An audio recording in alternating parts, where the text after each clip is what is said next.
Hello दोस्तों, हमने question number 4 और 5 कर लिया था एक्सरसाइज 1.2 का और हम पढ़ रहे थे इक्वल सेट्स। तो अब हम लोग पढ़ेंगे कुछ एग्जाम्पल क्वेश्चंस और last question that is question number 6 और उसके बाद हम लोग स्टार्ट करेंगे सबसेट। लेकिन सबसेट इस क्लास में नहीं स्टार्ट करेंगे, उसको नेक्स्ट क्लास में स्टार्ट करेंगे। तो क्वेश्चन है find the pair of equal sets if any give reason. तो यहां पे पेयर ऑफ इक्वल सेट्स आपको फाइंड करना है। तो a इक्वल टू 0 मतलब a के अंदर सिर्फ एक ही एलिमेंट है, b equal to x such that x is greater than 15 and x is less than 5। तो x 15 से भी बड़ा हो और 5 से भी छोटा, ऐसा कोई नंबर नहीं। तो b जो है वो एक नल सेट है या एम्प्टी सेट है। b क्या है? नल सेट है। c equal to x such that x minus 5 equal to 0। तो x क्या है? 5 है, तो c इक्वल टू 5।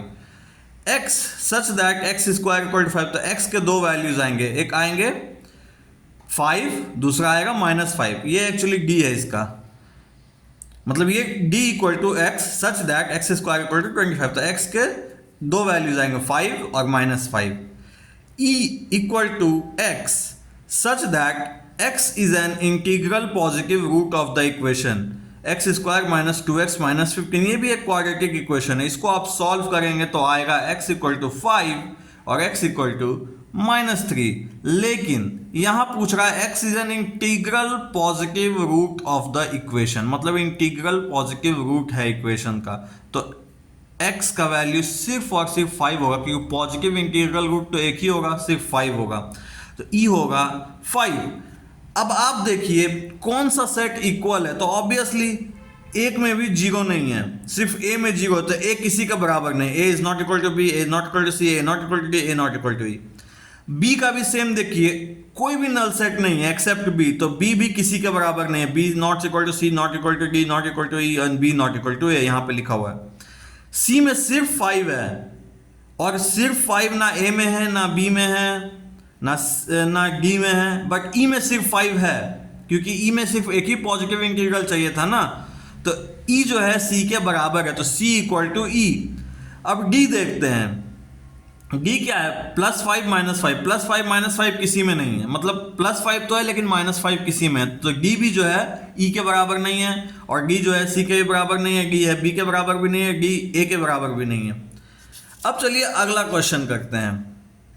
तो अगला क्वेश्चन है which of the following pair of sets are equal, justify your answer. x the set of letters in alloy and b the set of letters in loyal. तो alloy में कौन कौन से letters हैं? a है, l है, o है, y है। b में कौन कौन सा है? l है, o है, y है, a है। तो ऑब्वियसली a है, l है, l है, o है, o है, y है। तो x जो है b के बराबर है a l o y। तो ऑब्वियसली 4 एलिमेंट x में भी है, 4 एलिमेंट b में भी है, तो ऑब्वियसली दोनों बराबर है। अब चलिए अगला क्वेश्चन करते हैं। तो अगला क्वेश्चन है हमारा, अगला क्वेश्चन, एक मिनट, अगला क्वेश्चन है हमारा a equal to n such that n belongs to z and n square is less than equal to 4 and b equal to x such that x belongs to r and x square minus 3x plus 2 equal to 0। तो ये quadratic equation को solve करेंगे तो क्या क्या आएगा? 2 आएगा, 1 आएगा। तो b का वैल्यू क्या होगा? 1, 2। अब a का देखिए n square less than equal to 4। तो n के वैल्यूज क्या क्या हो सकते हैं? -2 हो सकते हैं, बिल्कुल हो सकते हैं, -2 का स्क्वायर 4 होता है। -1 हो सकते हैं, हाँ हो सकते हैं क्योंकि ये 4 से कम होगा। 0 हो सकता है, हाँ हो सकता है, 0 का स्क्वायर 0, 4 से कम है। 1 हो सकता है, बिल्कुल हो सकता है। 2 हो सकता है, बिल्कुल हो सकता है। लेकिन क्या a में जितने एलिमेंट है b में उतने हैं? नहीं है। तो a is not equal to b। Obviously a b के बराबर नहीं है, a और b इक्वल सेट्स नहीं है। अब चलिए अगला सवाल, from the given sets below select equal sets, इसमें से इक्वल सेट सेलेक्ट करना है। तो A 2 4 8 12 2 2 2 देखिए C में लग रहा था लेकिन C में 2 है नहीं तो ये होगा नहीं, A किसी के बराबर नहीं है। B 1 2 3 4 D 3 1 4 2, तो हाँ B और D बराबर लग रहा है क्योंकि 1 है 2 है 2 है 3 है 3 है 4 है 4 है, तो हाँ B equal to D 1 2 3 4। E -1 1 G 1 -1, तो हाँ सही है E और G बराबर है, तो E और G बराबर है। बाकी F और H भी बराबर नहीं है, कोई बराबर नहीं, बस दो ही पेयर ऑफ इक्वल सेट्स हैं, एक B equal to D 1 2 3 4, E equal to G 1 -1। तो ये हमने एक्सरसाइज 1.2 का क्वेश्चन नंबर 6 और ये लास्ट क्वेश्चन खत्म कर लिया। अगले क्लास से हम सबसेट पे स्विच करेंगे, तब तक के लिए पढ़ते रहिए।